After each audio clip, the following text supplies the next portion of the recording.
Trời đá nè, mặt đây cầm một cái này.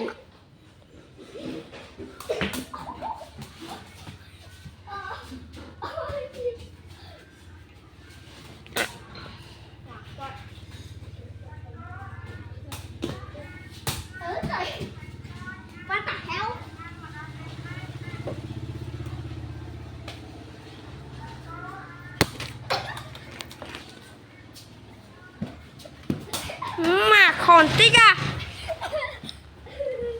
Mà bạc cát ấy à nè.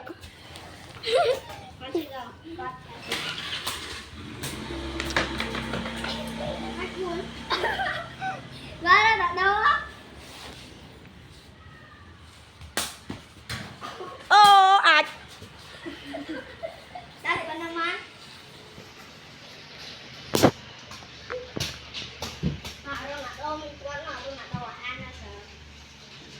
Ana sao ba là thử